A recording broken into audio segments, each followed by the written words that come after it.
저쪽 가가지고 그 김포공항에서 그 제일도 보는 거 계속 잡아가지고 사건 만든다 이런 대목이 나오거든요.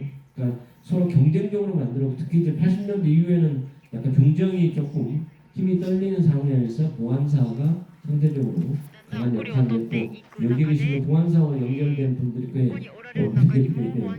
그만큼 또 보안사는 또 이 서빙고 가서 고문당했던 역사가 있었고요. 그리고 여섯 번째는 전향공작과 사회안전법에 또 다시 갇히게 되는 부분이 있습니다.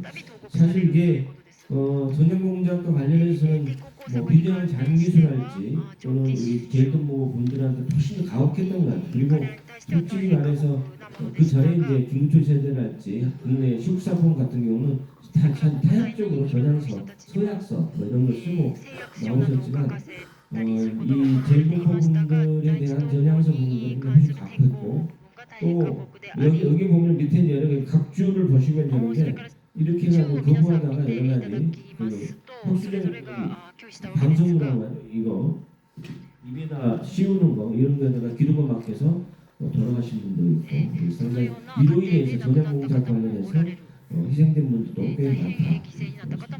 근데 이분들이 그때 일정한 구금기간 끝나고 나오면은 그냥 살 수 있느냐 다시 그 청송교도소로 가서 보호감호를 좀 받았습니다. 그래서 실제로 강모 선생 같은 경우는 자기 형기 5년 사고 나와서 7년을 또 청송에서 잘 살았어요.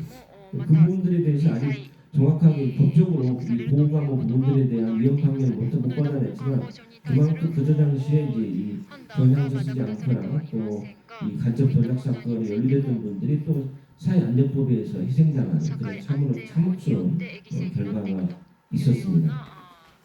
그리고 이제 마지막으로는 어떤 제일동포 사건의 가장 특징적인 것이면서 가장 감동적인 휴머 스토리라고 할 수가 있을 것 같아요. 그러니까 일본 구내 활동입니다. 사실 여기 오신 분들 많이 계시고 정말 한국에서는 민가요 활동들이 있습니다만 가족이지 않습니까? 어떤 면에서는 그러니까 자기 부모이고 자기 아들이고 하는 관계 속에서 여러 가지 양수수 후원 활동하는 것 어떻게 보면 좀 방향으로 볼 수 있지만 이렇게 일본과 같이 일본에 있는 것도 아니고 한국에 있는 한국에 잡혀간 자기의 동창, 지역의 지인 뭐 이런 분들이 이렇게 오랜 시간 동안 한국의 법정에 와서 그 법정 관람기라고 할까요? 뭐 이런 거 쓰시고 보고 하시고 하는 걸 지켜보면서 정말 이건 정말 일본에 대한 일본 분들에 대한 정말 국경을 넘어선 어떤 인도주의 정신에 대해서 감동하지 않을 수 없습니다. 특히 저는 또 제가 담당했던 분이 고병택 선생님이었었는데 거기가 그 일본 통상산업부 산하의 재단법인 회의 기술자 연수협회라는 그런 기관이었어요. 그러니까 준공무원 같은 그런 조직인 것 같아요. 자세하게 보면 거기에는 이 고병택 씨의 그 자리를 그대로 놔두고 당신이 올 때까지 기다리겠다. 언제까지 당신이 무죄다. 이렇게 해서 그 기다리고 있어서 7년 정도 사시고 나서 다시 그 협회에 복직을 했습니다.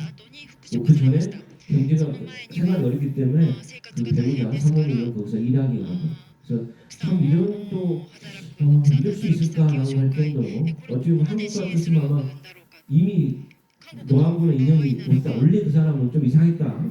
간증이 될 만한 사람이었다라는 정도로 해가지고 배척할 수 있었음에도 불구하고 그런 회사 내에서 그 사람의 무죄를 믿어주고 그 사람에 대해서 복직까지 해가지고 다닐 수, 정년까지 다닐 수 있게 해주는 것 이게 또 참 감동스러운 일본의 어떤 그 모습이라는 점에서 상당히 좀 제가 놀랐습니다.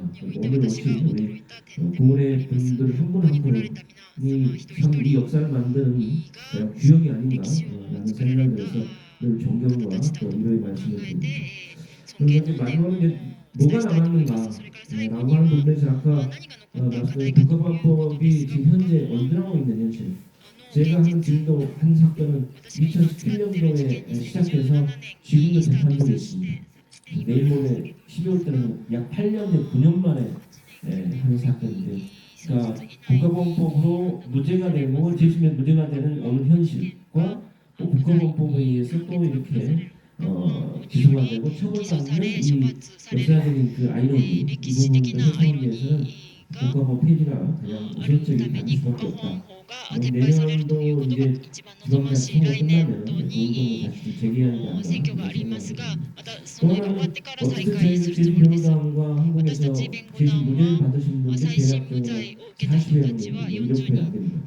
양심 정부회가 갖고 있는 명단이 약 160여 명으로 추산되는데 말하자면 100명이 넘은 분들의 소재 파악이 좀 안 되고 있습니다.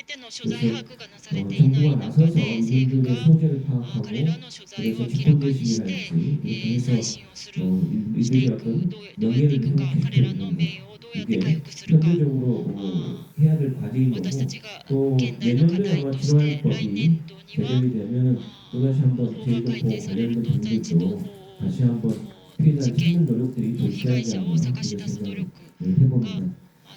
사회적 치유는 앞서 많이 말씀드렸지만 아직도 그때 당시에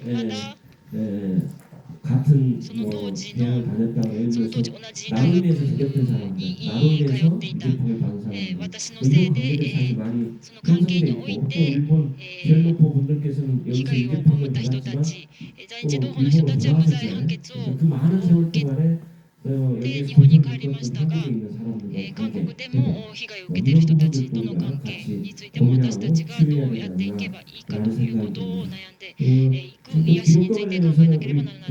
좀 기록과 관련해서는 우리 강원구 선생님이 낸 거 보니까 현재 자료집 제3호 양심수 동의 35년사라는 그 자료집을 준비하고 있다고 하는데 특히 교내 활동과 관련해서 더 많은 뭐랄까 양과 질 이런 것들 통해서 한국과 일본 간의 어떤 이런 우호적인 관계들 젤노포 분들을 위한 헌신적인 교내의 이도리 정책 이런 것들이 후세들이 좀 기억할 수 있도록 하는 것 그게 우리가 남기는 과제가 아닌가 이런 생각입니다.